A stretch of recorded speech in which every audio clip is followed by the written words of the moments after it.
अस्सलाम वालेकुम। आज हम बात करेंगे काविंग के बारे में।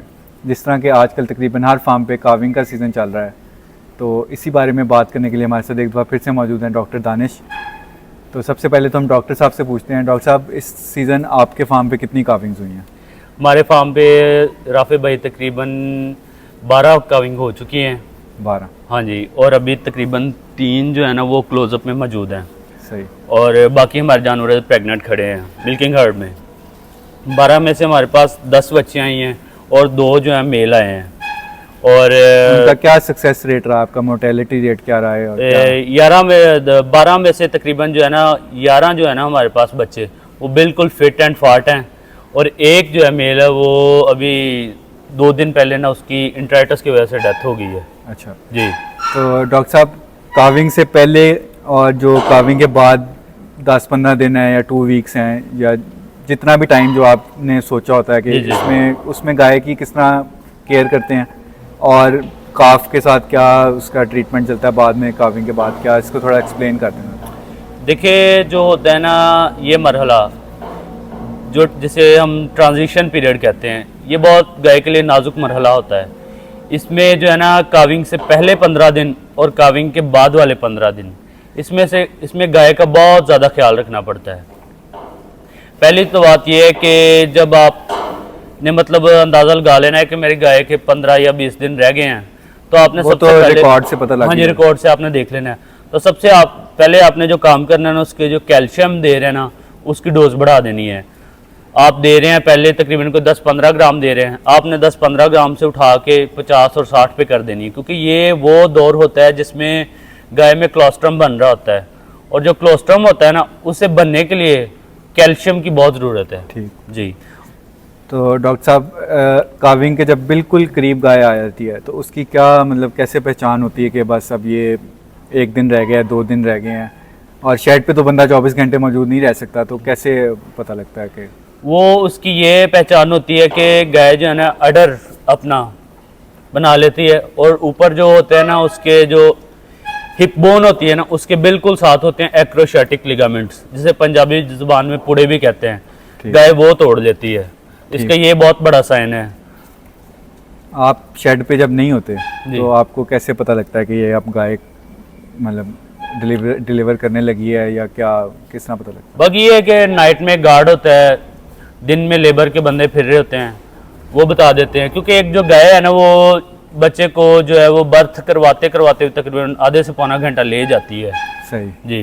पहले वो वाटर बैग फेंकती है, उसके बाद फिर बच्चे की पोजीशन सेट होती हैं, बच्चा जो है वो हूफ्स बाहर निकालता है, तो हमें टाइम मिल जाता है, हम पहुंच जाते हैं गाय पे। ठीक।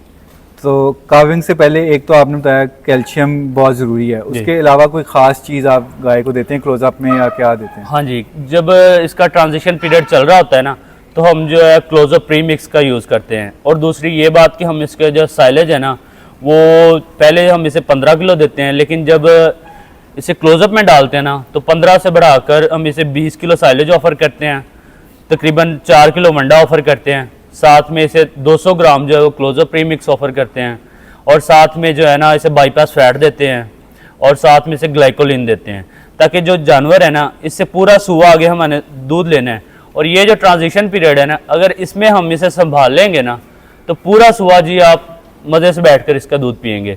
और अगर ये 15 दिन काविंग से पहले और 15 दिन बाद के अगर आपने गाय को नहीं संभाला तो फिर जो है ना वो आपको पूरे जो है ना सुबह तंग करेगी।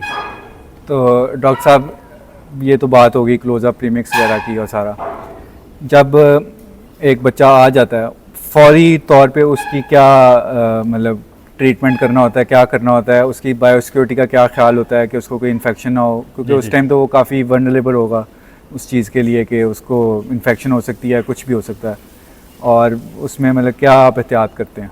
जी, जैसा कि आजकल जो फार्मों की सूरत हाल है ना, सब गर्मी का सीज़न भी बहुत ज़्यादा है। हाँ जी, गर्मी का सीज़न भी बहुत ज़्यादा, और बात यह है कि सब पे तकरीबन अमेरिकन और ऑस्ट्रेलियन गए हैं, बहुत कम फार्म है जिस पे क्रॉस गए हैं। तो ये जो इनके बच्चे होते हैं ना, काफ्स होते हैं, वो बहुत ही सेंसिटिव होते हैं।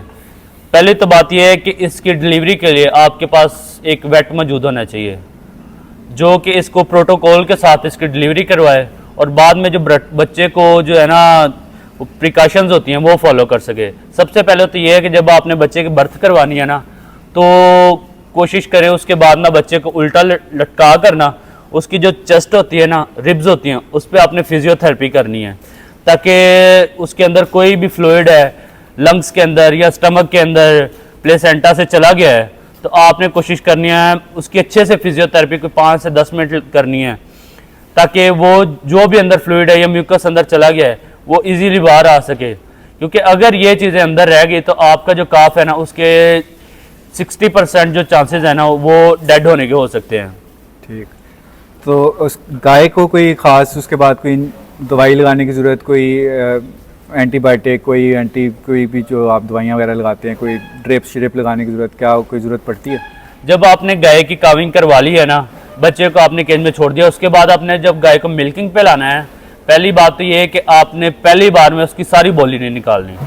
कोशिश करना है कि जो पहली बार है ना, उसमें क्या रीज़न है? मतलब सारी उसका ये रीज़न है कि कैल्शियम जो है ना वो बहुत ज़्यादा मिकदार में अंदर स्टोर हुआ होता है, गाय का जो है ना अंदर लेवल बरकरार हुआ होता है। जब आप सारी बोली निकालते हैं ना एकदम, तो उससे फिर मिल्क फीवर होने का खतरा होता है गाय को। मतलब तो मिल्क कीटोसिस फीवर की तरफ आप कह रहे हैं? कीटोसिस, मिल्क फीवर, ये जो है ना मेटाबॉलिक डिजीजेज, ये होने का खतरा होता है। इनसे बचाने के लिए आपने पहला काम ये करना है कि उसकी बोली सिर्फ उतनी ही आपने निकालनी है जितनी आपने बच्चे को पिलानी है।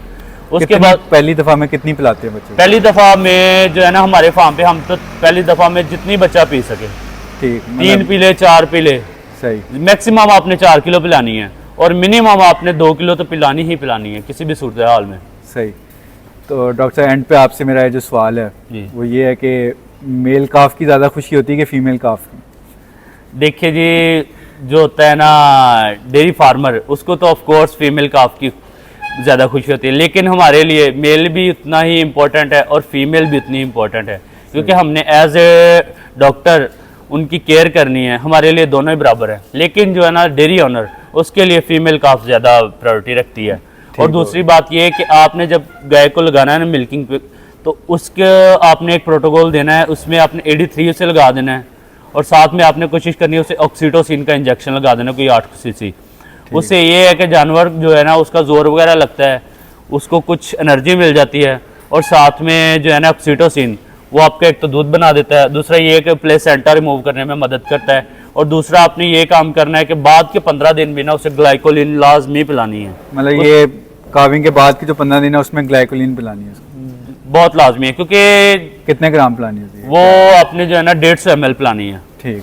150 से 200 ml भी कर सकते हैं, वो तो कोई मसला नहीं है। अच्छा, जो ये गाय होती है जब ये काविंग से मिल्किंग पे आ जाती है, तो इसको क्या किन मेटाबॉलिक डिजीज़ का ख़तरा होता है और उनसे कैसे बचा जा सकता है और क्या उसका होता है तरीका? राफी भाई, अगर तो आपने उसकी 15 दिन पहले और मतलब जो ट्रांजिशन पीरियड है उसमें सही केयर कर ली तो आपका जानवर बच जाएगा। सही। अदरवाइज जो डेयरी काउज है ना, इनकी जो प्रोडक्शन होती है वो होती है 30+, 25 लीटर 35 लीटर, इधर इनकी प्रोडक्शन होती है। जब इतना जानवर दूध देता है ना, तो उसका जो होता है ना एनर्जी, नेगेटिव एनर्जी, जिसे हम कीटोसिस कहते हैं, पहले तो बात उसमें जाने का खतरा बढ़ जाता है, दूसरा मिल्क फीवर होने का खतरा बढ़ जाता है, तीसरा ये है कि जानवरों को जो है ना कैल्शियम की कमी की वजह से एक बीमारी होती है LDA, लेफ्ट डिस्प्लेसमेंट ऑफ एबोमिज्म, ये कैल्शियम की कमी की वजह से होने का खतरा होता है। ये 3-4 बीमारियां हैं जिनसे बचाने के लिए हमें जानवरों को बहुत ज़्यादा अच्छी डाइट देनी पड़ती है। और काविंग के बाद अगर तो आपका जो जानवर है वो 35-40 किलो वाला है, तो उसको आप कोशिश करें 35 किलो साइलेज ऑफर करें, साथ में 1 किलो तूड़ी ऑफर करें, और साथ में कुछ 10 से 12 किलो उसे वंडा ऑफर करें, और साथ में जो है ना आप ग्लाइकोलिन और बाईपास फैट। इसी तरह जो काफ होता है, जो बच्चा आता है, जी जी, उसको क्या डिजीज हो सकते हैं, उससे किस तरह बचा जाए, क्या तरीके? उसको एट द बर्थ, जब वो उसकी बर्थ होती है, उसको उस टाइम पे क्लोस्ट्रेडिया जो है ना उसकी 14 स्ट्रेन हैं, उसमें 14 में से कोई भी उसको लग सकती है, और उसके बाद इसको नमूनिया हो सकता है जो सीजनल होता है, सर्दी में भी हो सकता है और गर्मी में भी समटाइम केस आ जाता है। उसके बाद इसको डायरिया जो वो बहुत ही ज़्यादा मतलब कि ना तबाहकुन बीमारी है काफ में, वो आपने उससे बचाना है। डॉक्टर साहब, जब ये गाय काविंग के करीब आती है, मतलब आखिरी 10-15 दिन जो ट्रांजिशन पीरियड है, उसमें जो जानवर है उसको इन्हीं बंकर्स में रखते हैं या कहीं अलहदा मूव करते हैं, क्या उसका आप करते हैं? नहीं, जब जानवर जो है ना उसे दूध देते हुए 7 माह हो जाते हैं ना, जब हम उसे ड्राई करने लगते हैं, प्रेग्नेंट जानवर को ड्राई करने लगते हैं ना, तो हम उसे क्यूबिकल्स में नहीं रखते, हम उसे ना मूव कर देते हैं ओपन पैडोज में। ठीक। ओपन पैडोज में ये क्यूबिकल नहीं होते, उसमें ये होता है जानवर जो है ना, बच्चे की जो मूवमेंट्स है ना वो बिल्कुल रिलैक्स होकर उसमें होती हैं और जानवर भी रिलैक्स रहता है। सही।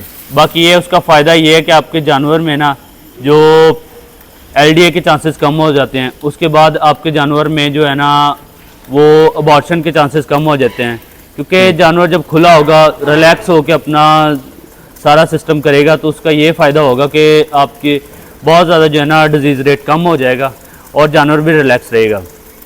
मतलब बेसिकली जानवर को रिलैक्स रखना है। मतलब ये कि जब ना आपने जानवर को ड्राई कर देना है तो कोशिश करना उसे खुले माहौल में रखें। सही। हाँ जी। Thank you so much. ये था आज का हमारा टॉपिक।